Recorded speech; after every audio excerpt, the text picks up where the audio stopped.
paz do Senhor, meu amado, bem-vindo de volta à nossa escola bíblica. Nós estamos falando do livro de Isaías e já estamos no capítulo 40 de Isaías. Então, pega a sua Bíblia, pega o seu caderno de estudos, ora ao Senhor, pede a Ele discernimento, entendimento, conhecimento, sabedoria, pede a Ele proteção para que nós possamos desvendar dos seus mistérios. Nós já vimos, então, as duas primeiras partes do livro, nós estamos na terceira parte do livro, que vai até o capítulo 48. E dentro deste pedaço, nós estamos na segunda sessão, que fala sobre o caráter de Deus. São seis, essa terceira parte ela se divide em 6 subpedaços. Nós estamos no segundo subpedaço, ainda no capítulo 40. Neste capítulo, a partir do verso 12 até o final, até o verso 31, o Senhor vai falar para nós a respeito do seu caráter e de uma lição de ânimo, né, para nós.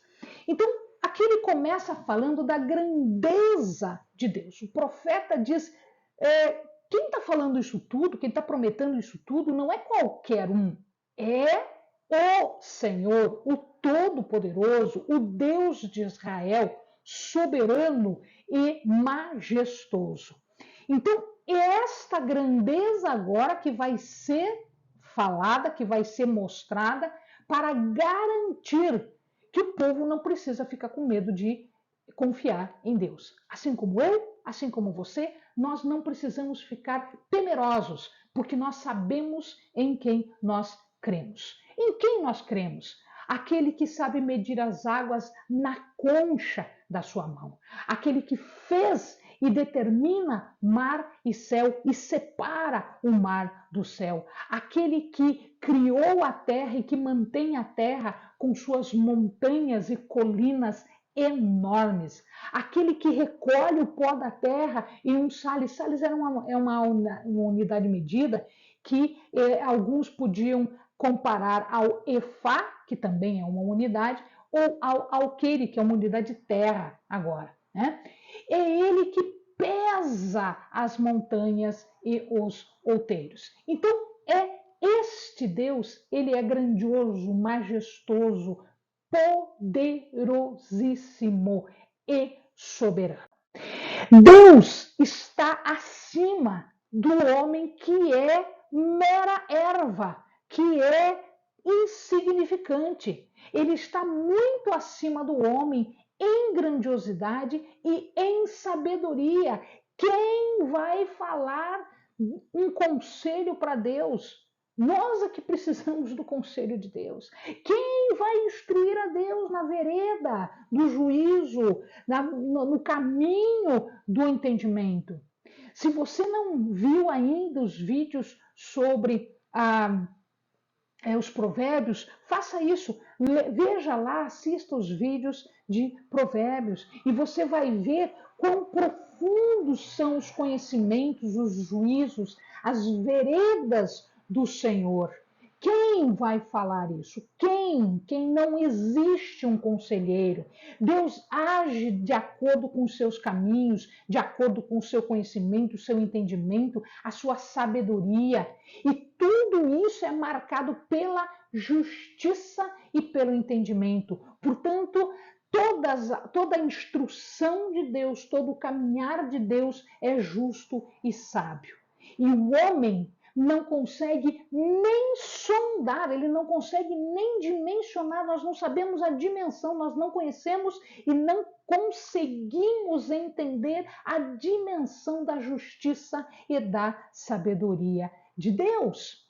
Então, Deus é infinitamente superior e está infinitamente acima de qualquer homem, ou do conjunto deles, soma tudo e não dá nem um punhadinho.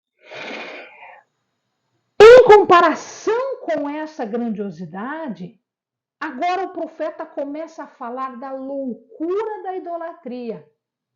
O que é ídolo? A tradução de ídolo é nada, é zero, ele não representa nada, ele é vazio.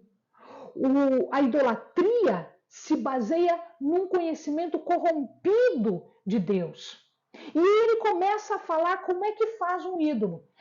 Então, seja ele de metal, seja ele de madeira, ele começa a falar das etapas de fabricação de um ídolo.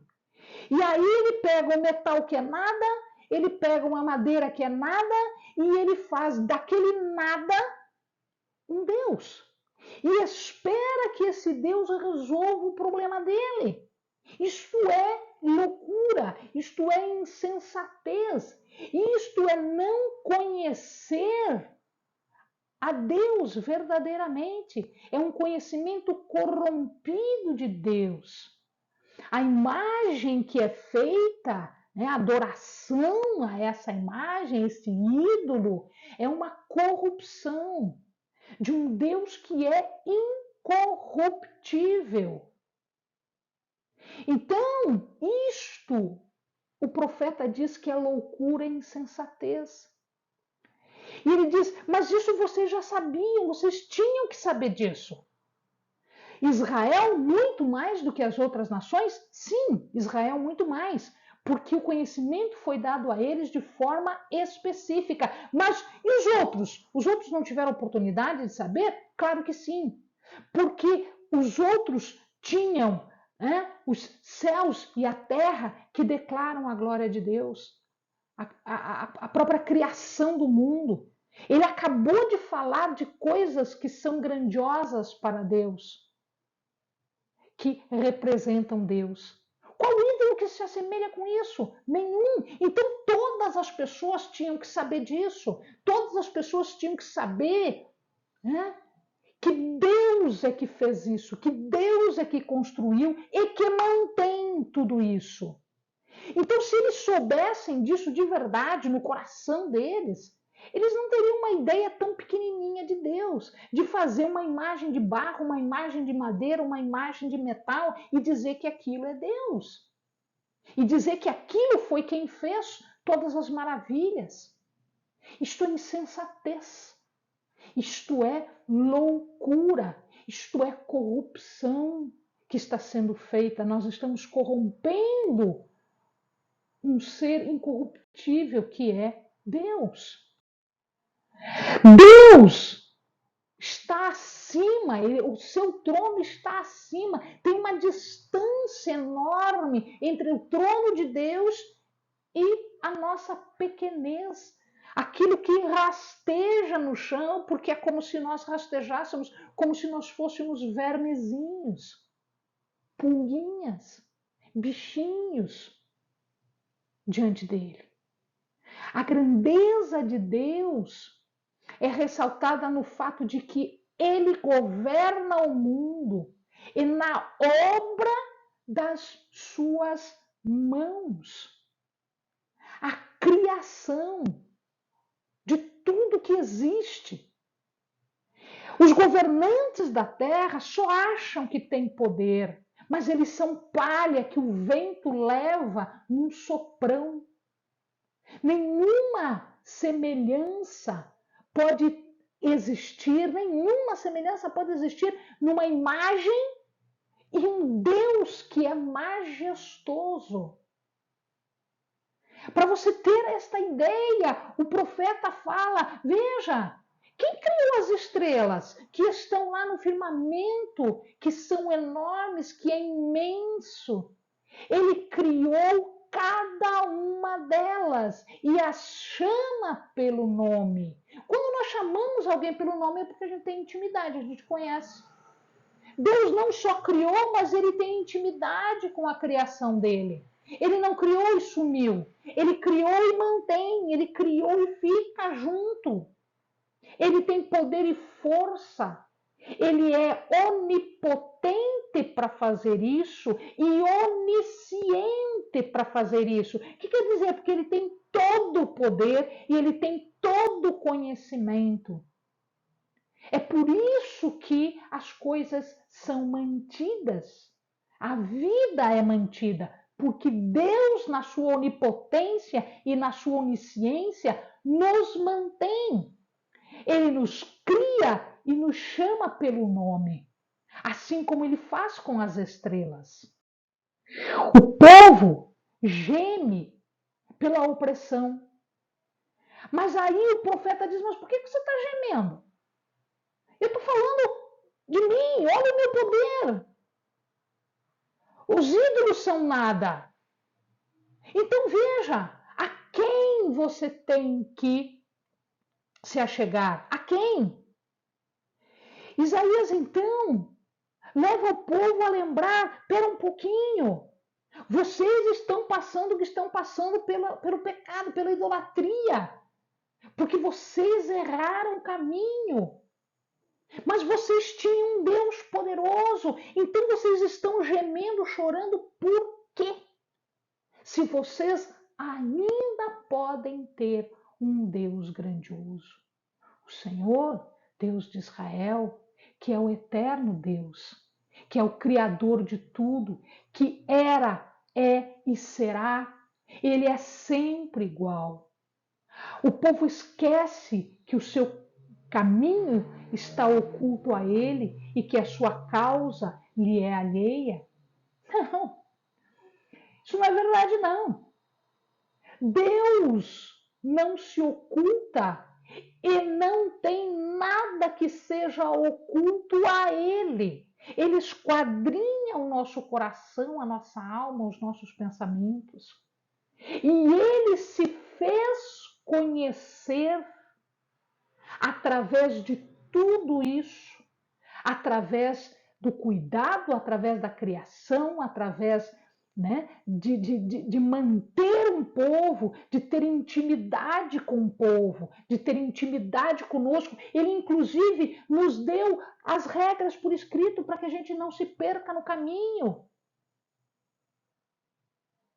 O povo não tem ideia da majestade de Deus, porque ele pensa como carne e não como espírito.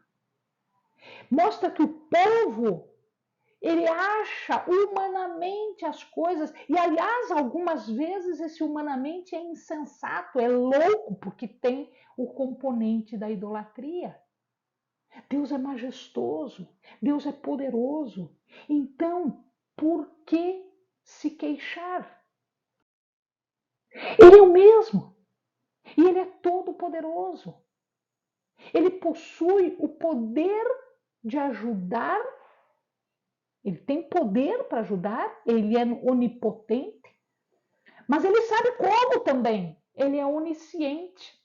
Ele pode e sabe como ajudar. Porque o seu entendimento é absoluto, é insondável. Quem vai dizer e dar conselhos para Deus? Na nossa cabeça não tem solução? Sim, porque é uma cabeça humana. Mas para o coração de Deus existe amor e misericórdia. E existe para Deus uma sabedoria insondável, uma sabedoria profunda. O povo precisa se aquietar e esperar que Deus olhe para ele e faça o que é preciso. Ele é a nossa força. Ele nos renova. Ele nos sustenta. Ele é a fonte de tudo que nós possamos entender. Ele diz aqui: não sabes? Não ouviste? O Senhor é o eterno Deus, o Criador dos fins da terra. Ele não se cansa nem se fadiga e não há quem esquadrinhe o seu entendimento. Dá força ao cansado e multiplica o poder ao que não tem nenhum vigor. Até os jovens se cansam e se fadigam, e os jovens tropeçam e caem. Mas os que esperam no Senhor renovarão as suas forças. Quem é este povo que espera no Senhor? É aquele povo que tem fé, que sabe a quem pertence e o poder que este Deus tem. O Deus de Jacó, o Deus de Israel, o Todo-Poderoso Adonai. Ele está disponível para ser acreditado, para receber confiança, fé, louvor e honra. E olha, subirão com asas como águias, correrão e não se cansarão, caminharão e não se fadigarão. Porque em Deus nós temos isto. A águia é figura de força incansável. Se conta uma história de que uma águia vive aproximadamente 70 anos. E quando ela chega a uma idade de mais ou menos 40 anos, ela sobe num alto monte e ela renova tudo: bico, garra, asa, para que ela tenha mais um fôlego de vida. Então, meu amado, veja o que Deus está dizendo para você. Se você está oprimido, se você está cansado, se você está fatigado, se você não tem mais forças para nada, Ele não se fadiga, Ele não se cansa.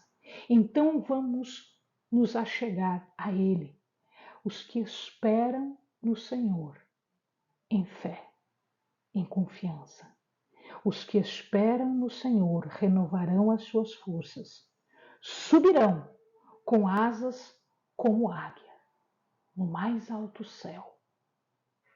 Correrão e não se cansarão, caminharão e não se fadigarão. Amém, amados? Bons estudos.